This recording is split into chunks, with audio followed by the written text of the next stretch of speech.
Planong tapusin ng Senado ang mga konsultasyon kaugnay sa panukalang Bangsamoro Basic Law o BBL bago matapos ang Mayo.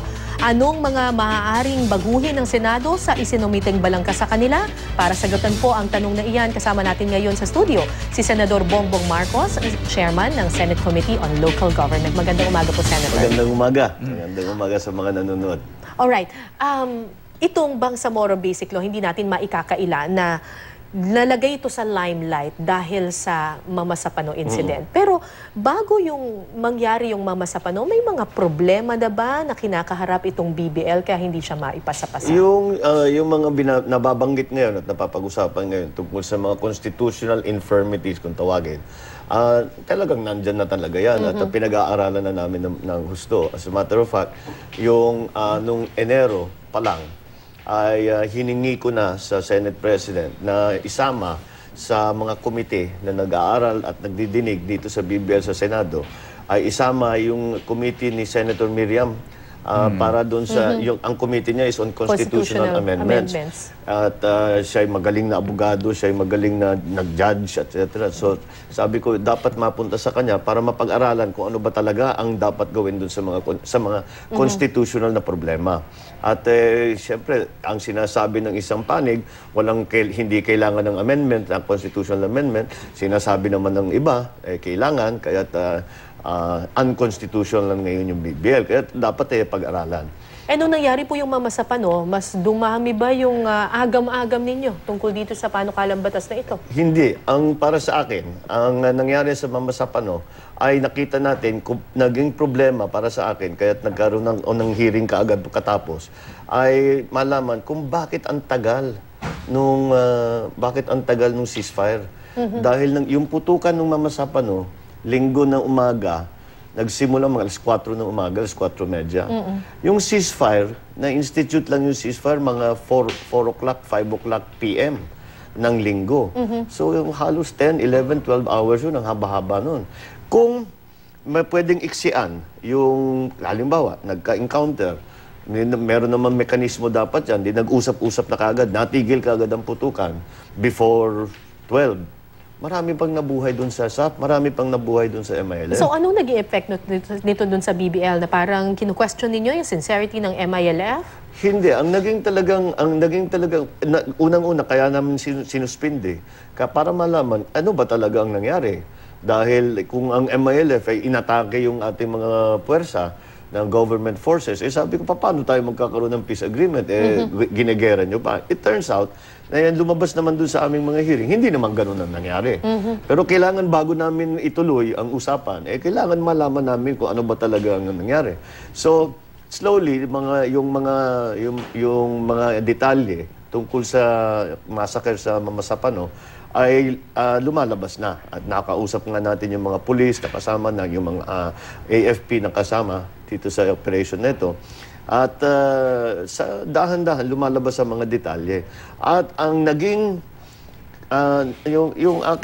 yung reaction ko doon sa mga findings doon sa Mama Sapano hearings ay sabi ko, ito siguro kailangan natin pag-aralan itong ceasefire mechanism para ilagay na natin sa BBL yung sistema, ang mekanismo na mabilis ang matigil ang putukan pagka nagka-enkwentrong ganyan. Okay, pinasuspindi nyo nga yung proceedings dito sa BBL dahil nga sa Mama Sapano. Ngayon, mukhang nagre-resume na. So, in other words, medyo kontento na kayo dito sa mga naging kasagutan dito. At saka, may mga conditions din, no? May mga conditions din yung mga ibang mambabatas para i-resume yung proseso, yung kailangan i-surrender mga suspect, i-turn over yung mga baril na nawala, yung mga cellphone, mga ibang possessions ng mga suspect. Pero meron mga, yung ibang mambabatas, yung ganun nga ang sinabi, na hindi namin itutuloy ang usapin tungkol sa BBL kung hindi mangyari itong mga bagay na ito.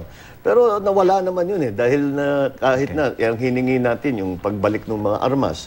Binalik yung armas pero ilan lang sira-sira na pala. Tapos yung tumulong sila para sa paghuli kay Usman. Hindi ba nadadagdagan yung sincerity ng MILF? Napatay na nila si Usman? Pero hindi pa maliwanag kung anong role ng MILF doon sa pagpatay kay Usman. Dahil contradictory yung mga iba yung mga lumalabas na report. Yung report ng AFP ay sinabi talagang mga tauhan din niya. So hindi masabi, hindi ma-claim ng MIF na sila ang nag-operate, na sila ang naghabol doon kay Usman. Kaya't hindi pa maliwanag.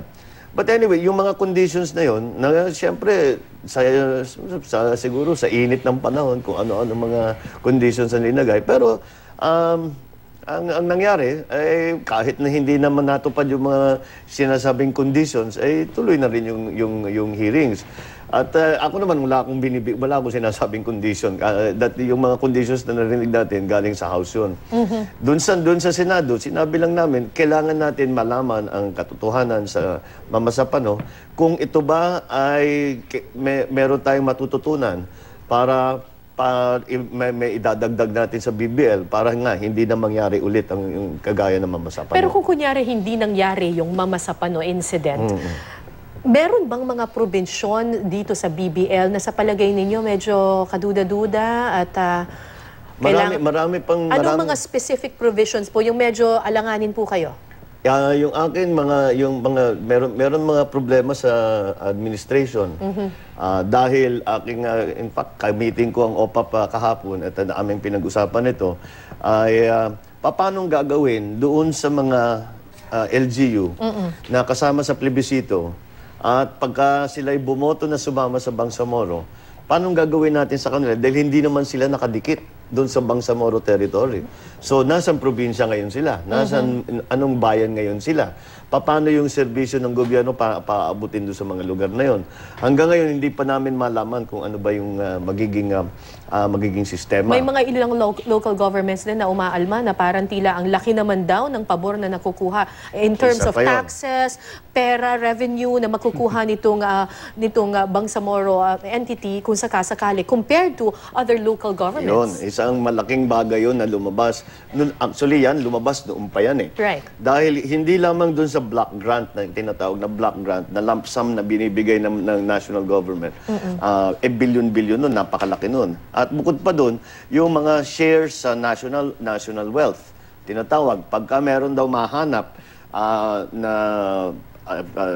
mineral na kayamanan sa either sa dagat o dun sa Bangsamoro territory, 100% ang sharing ng Bangsamoro.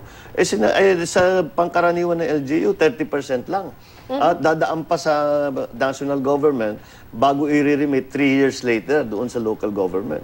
Sa kanila, direct remittance. So, ba't nangyari yun? Paano magiging... ang sabi kasi nila, ang sinasabi ng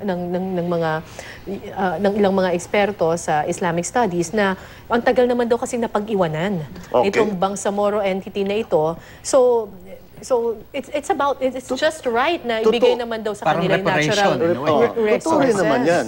Pero hindi ba kung napag-iwanan ng Maynila at hindi sila pinalalayan, hindi sila tinutulungan, dapat para natin ayusin yung problema na yun, mag-commit ang Manila government na sasabihin, okay, mula ngayon, maglalagay tayo ng malaking programa para sa pag-develop ng Muslim area sa Mindanao. Balik tayo dun sa yung kaisa-isang na matagumpay na naging peace agreement, yung Tripoli Agreement. Yung Tripoli Agreement, doon dinagdaan yon sa Tripoli at nagkaroon ng 2 autonomous region nung panahon pa nung aking ama. Pero hindi lamang yung pagpirma doon sa agreement. Ang kasabay nun is massive development sa Mindanao. Lahat ng national highway, lahat ng malahabang highway na nasa Mindanao ngayon, yung panahon na yun, doon na linagay yung mga kalsada, mga tulay, mga eskwelahan, mga ospital, lahat ng mga infrastruktura na para mapabilis ang development ng Muslim Mindanao. Kaya siguro, kung ang reklamo ng ating mga kapatid na Muslim na hindi nga sila pinapansin at hindi sila tinutulungan, hindi sila dinedevelop ng gobyerno sa Maynila, dapat sabihin natin, okay, mula ngayon, yan ang pagbabago. Yung Maynila ay papansinin na ngayon kayo. Ngayon ay magiging priority kayo, pero galing sa Maynila. Hindi yung kumbaga mas malaki yung share nila compared to the other local dapat pare-pareho lang, pero yung Maynila may special, yung sasabihin ng central government dito sa Maynila, teka, napag-iwanan natin yung Muslim Mindanao. Kaya kung may priority, i-prioritize natin sila. Kung may pondo, doon natin dalhin. Pero para nga masagot natin yung reklamo ng ating mga kapatid na Muslim na hindi nyo kami tinutulungan. O, eto na. Ito ang pagbabago sa pagtrato namin sa Muslim Mindanao. Okay, balikan nga natin itong kasaysayan. Nabanggit mo nga yung Tripoli Agreement, yung panahon nga ng iyong ama, yung dating Pangulo Ferdinand Marcos Sr., no?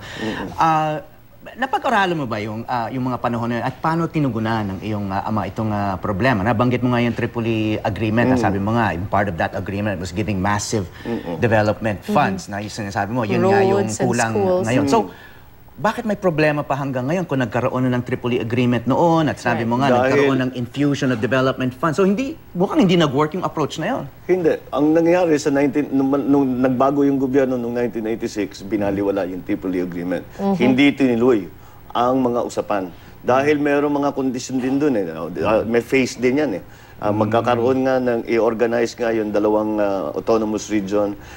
Tapos susunod doon ay yung decommissioning, lahat yung mga ano. Tapos, so all the things that should be happening now dapat nangyari noong 19... Kasi yung Tripoli Agreement, 1976, no? 1976. Yung dapat mangyari na nandun na nakalagay sa Tripoli Agreement, nung over the years yan, dapat ang pag-implement. Ay yun na nga, noong 1986, wala na, natigil na lahat yun. So parang hindi na pinansin yung So in other words, Tripoli kung Agreement. hindi naganap yung 1986 EDSA People Power Revolution, ay maaring may kapayapaan na tayo ngayon sa Mindanao. Well, mula noong 1976 hanggang noong 1986, wala nang laban. Wala nang patayan. Meron mga enkwentro pa. Pero hindi na yung mga kagaya ng dati na set piece na talagang bata-batalyon ang total war nung panahon ni Era. Talagang open war at saka talagang marami talagang casualty. Pero ganun ang nangyari. Kaya naman nagkaroon ngayon ng bagong agreement noong 1996 naman, yung Jakarta Agreement. Pero ito, ang kausap na is already the MNLF. Dahil nung Tripoli Agreement, MNLF pa lang, wala pang MILF noon eh. So, yung MNLF was, yun ang kausap ng gobyerno. Ngayon, MILF naman ang kausap ng gobyerno. So, isa sa problema yan na nakikita namin, ano ngayon ang... Mangyayari sa MNLF. Ano ngayon yung mangyayari doon sa Jakarta Agreement ng MNLF? Ng MNLF sa gobyerno? So, tinatanungan ng mga kaibigan natin sa MNLF, anong mangyayari ngayon sa amin? Yung agreement namin, basta itatapon na lang ba yun? O yung pinag-usapan natin, parang wala tayong pinag-usapan? Kaya naman nagrereklamo si Nurmiswari at sinasabi, parang binaliwala niyo yung MNLF. Kaya nagkagulo kaya nagka-uprising sa Zamboanga, kaya nagkabombahan. At kumatignan niyo every step of the way ng BBL, nung unang pinirma yung framework agreement, nagkaroon ng uprising sa Zamboanga. Nung nabuo yung BBL, yung draft BBL, may bombahan. Basta nagpaparamdam sila. Na sinasabi, pansinin nyo kami at meron kaming hawak na agreement. May puwersa pa kami. May puwersa pa kami at may hawak kaming agreement na hindi nyo tinutupad. So yun ang, kaya wala sa BBL yan. Hindi problema sa loob ng BBL yan, pero dun sa konsepto ng framework agreement. Kaya yung mga prinsipyo na yung mga assumption na ginawa nila para isulat yung BBL ay kailangan din natin pag-aralan. At kung paano ba talaga ang relasyon ng mga iba't ibang agreement ng mga iba't ibang grupo, kung paano sila magiging kasama at kasapi dito sa peace movement. Senator, kapag tiningnan mo yung sa House of Representatives, you get the feeling na parang they're running after a deadline, na parang gusto nilang matapos na at para mapagdesisyonan na itong BBL. Yung sa Senado, you're wrapping up your hearings. Meron bang pressure or gaano ba katindi ang pressure from the palace na ipasa itong BBL at least before the President's term ends? Well, meron silang madalas na sinabi na by June 30 na matapos. June 30? That was the first deadline. Pero ang session namin ends on June 11. Yung last session day namin June 10. So, para sa akin, ganitong sinasabi ko, parang sinasabi ng palasyo na sana matapos on this date. Pero kami, kung matapos namin on that date, di mabuti. Pero kung hindi pa tapos, hindi namin pwedeng madaliin ito. Dahil napaka-importante, kung madaliin natin, sabihin na lang natin, o sige, basta June 30, tigil na lahat, pasa na natin. Hindi, it will not work. The BBL will not work. Pag i-challenge yan sa Supreme Court, pareho ng mawaad, ma-strike down yan. Wala na naman tayong agreement. Kaya kailangan talaga mabusisi ang pag-aaral at talagang pag-isipan natin ng mabuti dahil ang ginagawa natin dito ay nagtatayo tayo ng pamahalaan, regional government, na sa buong kasaysayan ng Pilipinas, hindi pa tayo nagkaroon ng ganyan. We have never had a regional government. Siguro yung ARM ang pinakamalapit. Pero iba itong ginagawa na sa BBL dahil parliamentary, ministerial, maraming pagbabago ang nilalagay. And then, of course, there are those constitutional infirmities na kailangan pa rin talagang ayusin. There are the economic provisions, yun nga, tungkol sa mga block grant, tungkol sa national wealth sharing. Kailangan tignan natin na mabuti yun, baka kailangan baguhin.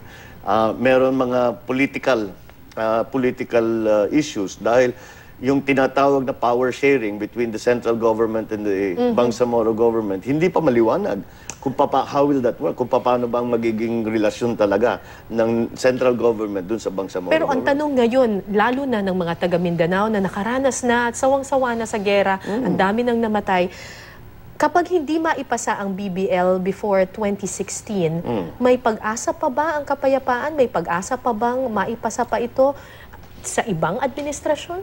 Bakit hindi? Basta ang dapat lagi nating iniisip ay yung proseso ng kapayapaan.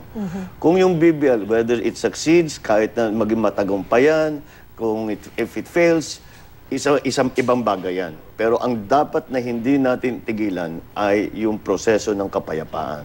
Dahil ako naman, ramdam ko, yung mga kausap namin, na mga negotiator, na peace panel ng MILF, mukhang tapat naman sila. Na talagang nagsawa na sila sa gera at naghahanap talaga sila ng mga sistema, ng mga paraan na matigil na yung gera. At the same time, makuha naman nila yung kanilang, yung dapat makuha ng kanilang mga tauhan ng mga lalo na sa Muslim areas ng Mindanao. Ano magiging papel o paano maging factor yung BBL sa 2016 elections kaya? I mean, I'm sure iniisip yan ng mga ibang gustong kumandidato dyan, lalo sa Mindanao. Kung ano yung position mo, ano? Siguro ganun ang kung sakaman maging issue. I'm not sure kung magiging issue hindi. Pero kung magiging issue, ang tanong sa kongresista, halimbawa, anong boto mo? Right. Anong binoto mo? Kung ayaw ng tao yon, sasabihin, ayaw namin sa BBL. Kung bumoto ka ng pabor, kontra sa'yo yun. Vice versa. Kung gusto nila at bumoto ka ng pabor, that's a plus. No? Kaya maaring maging issue. Maaring maging issue dahil sa ngayon, unfortunately, nakakalungkot, pero nawalan talaga ng tiwala ang taong bayan. Hindi na bali sa BBL, sa MILF, pero sa proseso ng kapayapaan. Yun ang nakakalungkot. Yan ang isa sa naging trahedya ng Mama Sapano. But you think this is still possible? I think the peace process should continue. We should continue. Talagang pagandahin natin ng husto yung pag tinatanong sa akin, pinapapasa ba ang BBL? Yung maraming pag umiikot ako yan, tinatanong sa akin. Ang sagot ko, sa draft BBL na ibinigay sa amin ng Pangulo, hindi papasa sa House of Representatives at hindi papasa sa Senado. Kaya ang trabaho namin ay ayusin yung BBL para pumasa. Dahil pag hindi namin ginalaw yan, ako tiyak na hindi papasa sa kahit na sa lower house o sa upper house. Okay, nabanggit na rin yung 2016 elections. May plano ka na ba? Marami. Okay. Sample. Maraming plano. At swerte akong tao dahil marami akong option. Siyempre, nababanggit na dapat tumakbo ko for higher office, gano'n. At ako naman, talagang nagpapasalamat ako sa mga nagpapaabot sa akin ng suporta. At in-encourage nga ako na sabi nila, ikaw ang dapat na pumasok dyan. Pero, para sa akin, masyado pa. Ibang klase itong nangyari dito sa eleksyon na ito. Kung nung nakaraan 2010 na eleksyon, 1 year before ng eleksyon, maliwanag na kung sinong kandidato, kung anong mangyayari. Ngayon, hindi talaga maliwanag. Kaya mahirap magdesisyon tungkol sa mga laking bagay na ganyan. Pero hindi po ninyo sinasara ang inyong pinto? for higher office, vice president or president? Lagi kong paulit-ulit kong sinasabi yung payo ng aking ama sa akin. Ang lagi niyang sinasabi sa akin noon ay always keep your options open. Kaya yan ang gagawin ko. Ako'y magtatrabaho, ako'y maghahanda. Kung ano man ang mangyari sa 2016, at least handa ka. So yun ang aking gagawin for the rest of this term. Alright, maraming salamat po Senator Bongbong Marcos, Chairman ng Senate Committee on Local Government. Salamat po, sir. Thank you. Thank you, Senator. Thank you very much.